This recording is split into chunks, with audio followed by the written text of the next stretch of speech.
시청자 여러분 안녕하십니까. 2월 27일 JTBC 아침엔을 시작합니다. 먼저 오늘 아침 주요 뉴스입니다.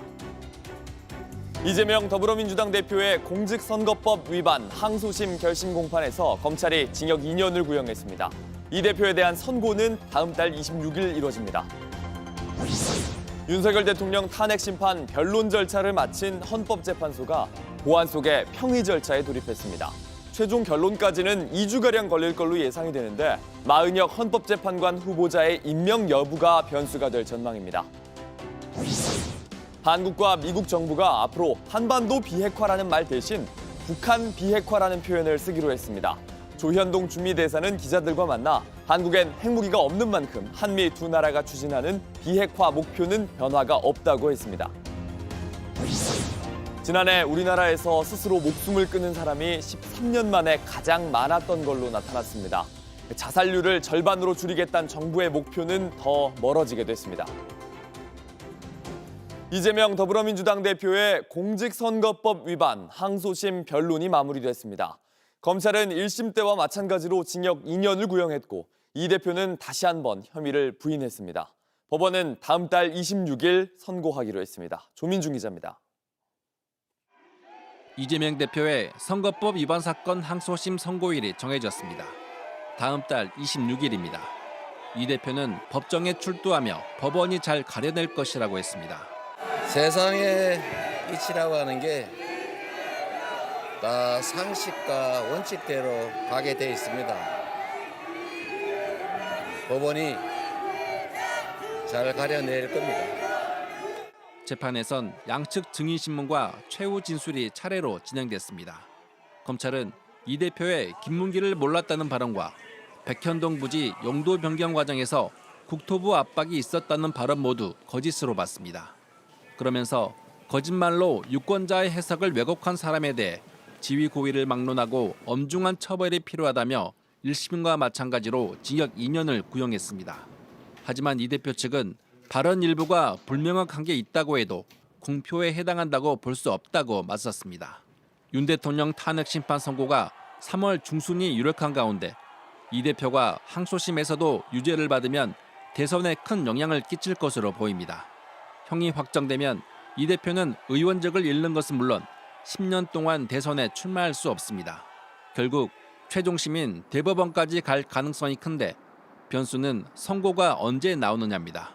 항소심 이후 3개월 안에 결론을 내려야 한다는 대법원 선거법 공고에 따르면 이 대표의 대법원 선거는 6월 말로 예상됩니다. 윤 대통령 탄핵으로 조기 대선이 치러진다면 대법원 선거보다 앞서게 되는 상황입니다. 대법원 심리 속도가 이 대표 대권 행보의 변수가 될 수 있다는 전망이 나오면서 정치권에서도 논란이 커지고 있습니다. 야당 측은 이 대표가 대통령에 당선되면 재판 일정이 중단되는 게 맞다고 주장했습니다. 반면 여당은 이미 시작된 재판은 대선과 관계없이 끝까지 이어져야 한다고 주장하고 있습니다. JTBC 조민중입니다. 윤석열 대통령 탄핵 심판 변론 절차가 마무리됐고 이젠 헌법재판관 8명의 결정만 남았습니다. 헌법재판관들은 서로 의견을 나누는 평의 절차에 들어갔습니다. 휴일을 제외하고 매일 평의를 연다면 다음 달 중순쯤 선고 결과가 나올 걸로 전망이 됩니다. 이재승 기자입니다. 헌재는 철저한 보안 속에 곧바로 윤 대통령 파면 여부를 가리는 평의에 돌입했습니다. 재판관 8명은 출퇴근 시간을 비롯해 거주지에서도 경찰의 밀착 경호를 받고 있습니다. 출근 후에는 도감청 방지 장비가 설치된 회의실에서 지금까지 제시된 증거 자료들과 증언들을 토대로 의견을 나눕니다. 주심인 정영식 재판관이 쟁점에 관한 내용을 발표하고 다른 재판관들이 의견을 주고받는 방식으로 진행됩니다. 헌재 관계자는 신속하게 결론을 내야 하는 만큼 평의 절차와 결정문 작성이 동시에 이뤄질 것이라고 설명했습니다. 재판관들은 물론 연구관들도 선고 때까지 외부인 접촉은 철저히 금하고 식사도 구내식당에서 해결하는 것으로 전해졌습니다. 철통 보안 속 재판관들이 집중하는 핵심은 12.3 비상기염 과정에 유연성이 있었는지 여부입니다. 무력으로 국민을 억압하는 계엄이 아니라 계엄의 형식을 빌린 대국민 호소입니다. 대한민국의 헌법과 민주주의를 말살하려 했던 피청구인 윤석열은 파면되어 마땅합니다. 선고는 다음 달 중순이 유력합니다. 변수는 마은혁 헌법재판관 후보자입니다. 헌재는 오늘 최상목 대통령 권한대행이 마 후보자를 임명하지 않은 것이 유언인지 여부를 결정합니다. 결과에 따라 마 후보자가 재판부에 합류할 가능성이 있습니다. 다만 합류한다 해도 앞선 탄핵심판 변론기일에 없던 마 후보자가 선고에 참여할 수 있는지에 대한 판단도 필요해 보입니다. JTBC 이재승입니다. 지금까지 윤 대통령은 헌법재판소에 11차례 출석했는데 머리를 손질하고 나타나면서 특혜 의전 논란도 있었습니다. 이번엔 헌재를 오갈 때 호송차에 타야 한다는 규정을 어기고 캐딜락 경호 차량에 탔다는 의혹도 제기됐습니다. 유정화 기자입니다. 법무부라고 쓰인 호송용 승합차를 따라 검은 경호 차량 여러 대가 주차장으로 들어갑니다. 윤석열 대통령이 헌법재판소에 출석하는 장면입니다. 그런데 윤 대통령이 호송차가 아닌 뒤따르는 경호 차량에 탑승했다는 의혹이 제기됐습니다. 사실이라면 단순 편의가 아니라 증거 인멸로 이어질 수 있는 특혜란 겁니다. 뒤에 캐딜락 차량에 탑승해서 이동하고 있다라는 제보가 있습니다. 죄송합니다. 제 소관 업무가 아니라 경호차를 이용한다면 자유롭게 통화하고 지시도 할 수 있고 증거도 인멸할 수 있습니다. 앞서 직무정지 되기 전과 큰 차이 없이 정돈된 머리가 논란이 되기도 했습니다. 법무부는 스타일리스트가 손질해 준 것은 맞지만 비용 지원은 없었다고 해명했습니다. 헤어스타일 같은 경우에는 스타일리스트가 와서 한 부분인데 그 부분은 종전에도 정치인들 같은 경우에는 이미 복수의 사례가 있습니다. 헌재에 출석할 때마다 관저 지원팀이 움직였다는 얘기도 나옵니다. 한 여권 관계자는 JTBC에 대통령이 출석하는 날이면 평소 식사 준비팀이 헌재로 움직인 걸로 안다고 전했습니다. 이 같은 논란과 의혹에 대해 경호처는 사실과 다른 부분이 많지만 세부 경호 조치는 보안 사항이라 언급이 적절치 않다고 밝혔습니다. JTBC 유정화입니다. 검찰이 오세훈 서울시장의 여론조사 비용을 대신 내준 의혹을 받는 오 시장 후원자의 집을 압수수색했습니다.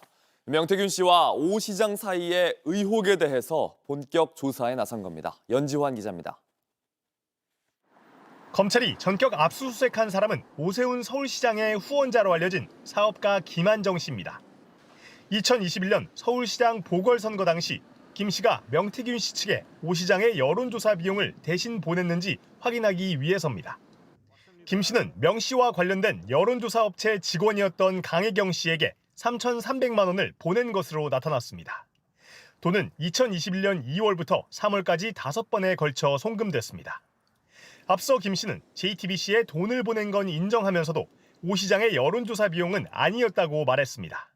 형님 뭐 좀 써야 되는데 좀 보태주세요. 그러면은 700도 보내고 대납이라면 내가 계좌로 이거 입금했겠어요? 김 씨와 강혜경 씨와의 통화 녹음에선 명 씨와 오 시장의 만남이 언급되기도 했습니다. 얘가 오세훈이 만나고 뭐라는 줄 알아? 김영선이 앞장서갖고 만나고 그러더래. 이번에 서울시장 나오지 말고 내가 대통령 다음에 나오면 만나준다. 압수수색은 명 씨 사건을 창원에서 서울로 이송한 지 일주일 만에 이뤄진 첫 강제 수사입니다. 그 대상이 명 씨와 오 시장 간의 의혹이란 점에서 주목을 받고 있습니다. 이에 대해 오 시장은 수사에 속도가 붙고 하루빨리 결론 나길 바란다며 명태균의 미공표 여론조사를 받아본 적도 없다는 것이 명백한 사실이란 입장을 내놨습니다. 검찰은 압수물 분석을 마친 뒤 김 씨를 조사할 계획입니다. JTBC 연지환입니다. 온라인에서 화제가 된 뉴스, 화제가 될 뉴스를 골라 전해드립니다. 아침엔 소셜픽입니다. 도널드 트럼프 대통령이 소셜미디어에 33초 분량의 한 영상을 올렸습니다. 가자 지구를 미국이 갖겠다는 자신의 구상을 담은 것처럼 보입니다. 전쟁터로 폐허가 된 2025년의 가자 지구에서 아이들이 해변으로 뛰어나가는 모습까지 이어집니다. 사람들은 트럼프 얼굴로 된 풍선을 들고 있고요. 도시에는 황금 트럼프 동상도 세워져 있는 모습 볼 수 있습니다. 트럼프 대통령은 네타냐후 이스라엘 총리와 함께 누워서 음료수를 즐깁니다. 일론 머스크는 사람들에게 지폐 개발도 뿌리고요. 마치 리조트를 홍보하는 듯한 이 영상, 인공지능으로 생성된 것처럼 보이는데요. 지난 4일 트럼프는 가자 지구를 미국이 점령하고 휴양지로 만들겠다는 계획을 발표했습니다. The U.S. will take over the Gaza Strip, and we will do a job with it too. But the Riviera of the Middle East, this could be something that could be so bad. This could be so magnificent. 하지만 수많은 어린이를 포함해 5만 명이 넘는 팔레스타인 사람이 목숨을 잃은 가자 지구를 두고 자신을 홍보하는 듯한 영상을 올린 것은 부적절하고 무례하다는 비판 피할 수 없었습니다. 우크라이나의 젤렌스키 대통령이 현지 시각 금요일에 미국의 트럼프 대통령과 만나겠다고 발표했습니다. 우크라이나의 안전 보장을 위한 대가로 1조 달러 규모의 광물 협정이 남았습니다. Зустрінусь з президентом Трампом. Для мене і всіх нас у світі важливо, щоб допомога Америки не була зупинена. Сила потрібна на шляху до миру. 미국은 우크라이나를 배제한 채 러시아와 종전 협상을 벌이고 있습니다. 트럼프는 우크라이나에 대한 지원의 대가로 히토류 같은 광물을 공동 개발할 것을 요구했는데 젤렌스키 대통령은 안전보장이란 더 큰 합의가 필요하다고 말했습니다. 하지만 이 광물 협정이 우크라이나를 지켜줄 수 있을지는 확실하지 않습니다. 우크라이나의 미국 대사관 앞에는요, 이 협정에 반대하는 활동가들이 모여서 시위를 벌였고 미국 내에서도 러시아에 이로운 일이란 목소리가 커지고 있습니다. For the United States to try to extract $500 billion in mineral resources from Ukraine after giving Ukraine about $60 billion in aid is an absolute absurdity. It makes no sense to abandon our West European allies, to abandon NATO. 세계 최대 규모의 온라인 쇼핑몰 아마존이 새로운 인공지능 서비스를 공개했습니다. 스마트폰을 넘어서 일상 속에 자리 잡은 인공지능 비서의 모습을 보여줬습니다. Billie Eilish is in town soon. No way. I can share when tickets are available in your city. Yes, please. 현지 시각 26일 아마존이 뉴욕에서 공개한 새 인공지능 서비스의 홍보 영상입니다. 애플의 시리, 삼성의 빅스비 같은 인공지능 비서 알렉사입니다. 첫 출시 이후 11년 만에 이 챗GPT 같은 생성형 인공지능을 탑재한 겁니다. Did you see any packages delivered yesterday? Yes, I found some events of package detections around your house yesterday. 좋아할 만한 식당을 찾아서 추천해주고 대화하면서 여행지를 예약해주는가 하면 강아지를 두고 왔나? 이런 질문에 맥락을 파악해서 카메라를 연결한 뒤 바깥 상황을 설명하기도 합니다. 스마트폰 외에도 방 안에 스피커를 두고 인공지능 비서를 이용할 수 있게 된 겁니다. 아마존은 자체 스피커에 알렉사를 탑재해서 판매하고 인공지능 서비스는 유료로 제공할 예정이라고 밝혔습니다.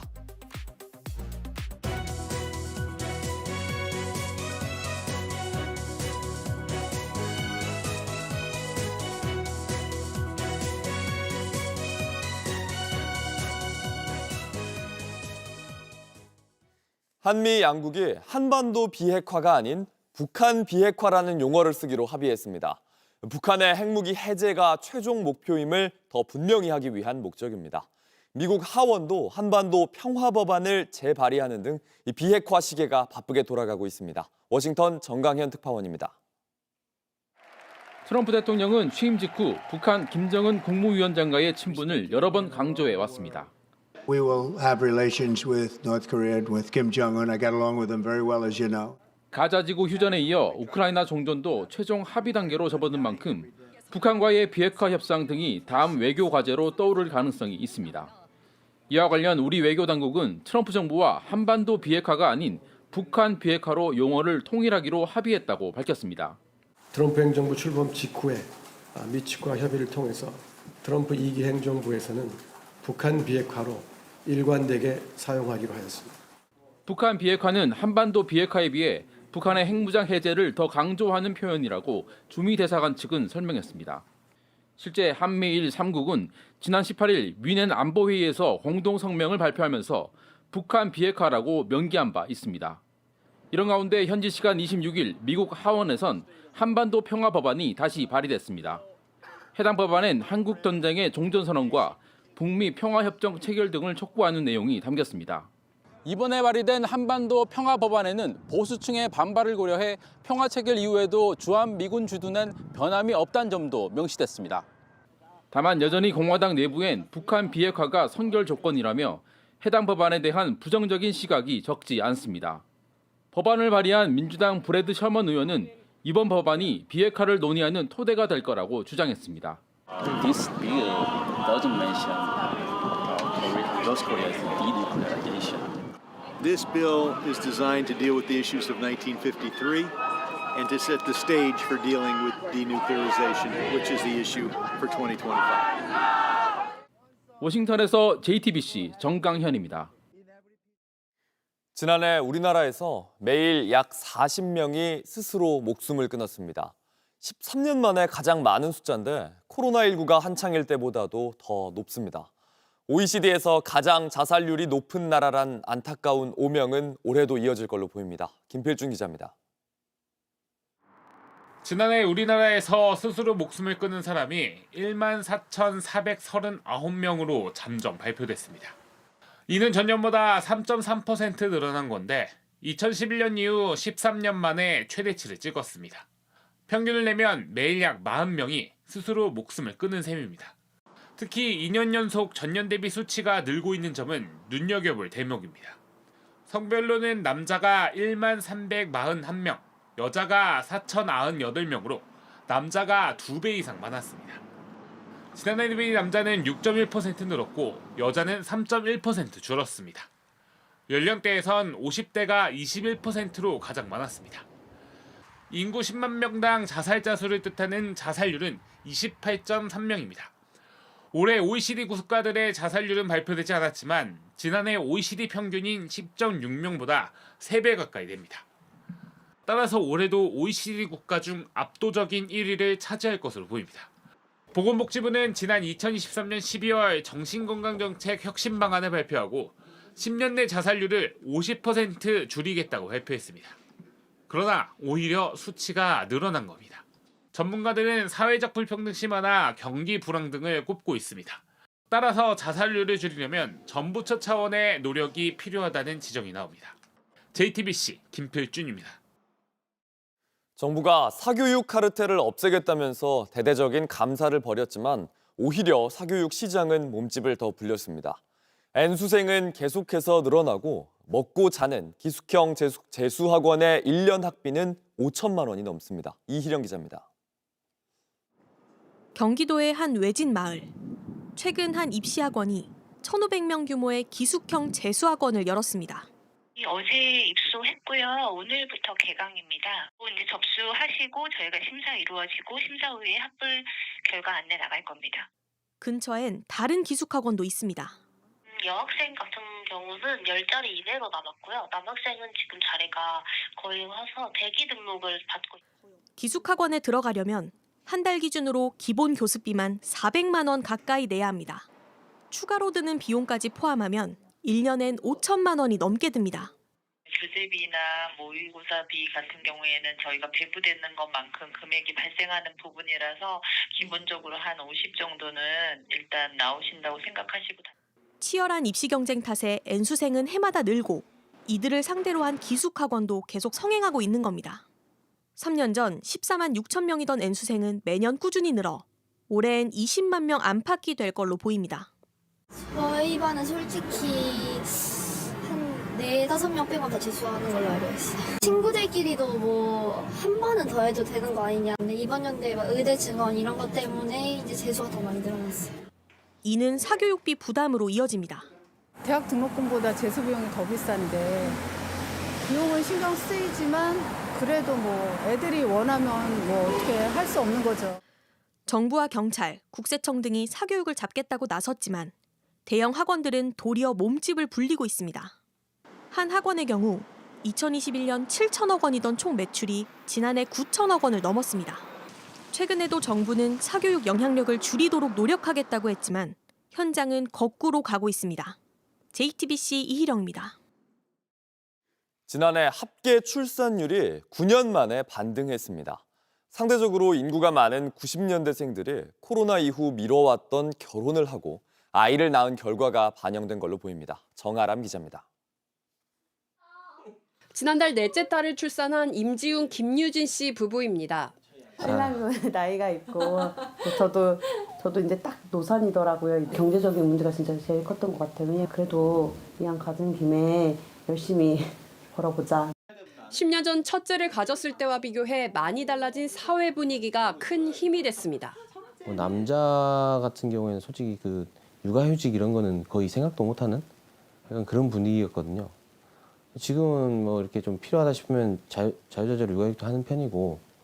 고민과 걱정도 많았지만 넷째 출산은 부부에게 축복이 됐습니다. 낳기 전에는 잡생각이 많고 고민이 많은데 낳아놓고 보면 그런 게 이제 사라지는 것 같아요. 보고 있으면. 너무 예뻐요. 많이들 키우세요. 이렇게 아이를 낳는 부부가 늘면서 지난해 합계 출산율은 0.75명으로 9년 만에 반등했습니다. 출생아 숫자는 23만 8천여 명으로 8천 명 정도 늘어 9년 만에 증가했습니다. 가장 큰 이유는 역시나 코로나 팬데믹 이후 늘어난 결혼입니다. 출산율의 선행 지표가 되는 결혼 건수는 지난 1년 새 15% 가까이 급증했는데 통계 집계가 시작된 이래 최대 증가폭입니다. 이대로라면 올해 출산율도 오를 전망입니다. 출생아 수는 올해는 지난해보다 1만여 명 늘어난 25만 명대가 될 걸로 예상이 되고요. 합계 출산율도 0.79 내외가 될 걸로 예상이 됩니다.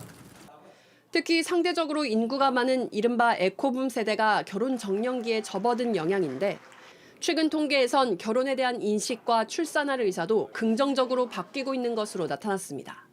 JTBC 정아람입니다. 날씨입니다. 오늘은 전국이 맑은 가운데 포근한 봄 날씨가 예상됩니다. 낮 기온은 서울이 13도, 광주 14도, 대구 16도로 어제보다 3도에서 4도 높겠습니다. 다만 오후부턴 중국발 스모그가 유입돼 초미세먼지 농도가 다시 높아질 전망입니다. 외출하실 때 마스크 챙기셔야겠습니다. JTBC 아침 N을 마칩니다. 내일도 7시 반에 아침을 열겠습니다. 시청해주셔서 감사합니다.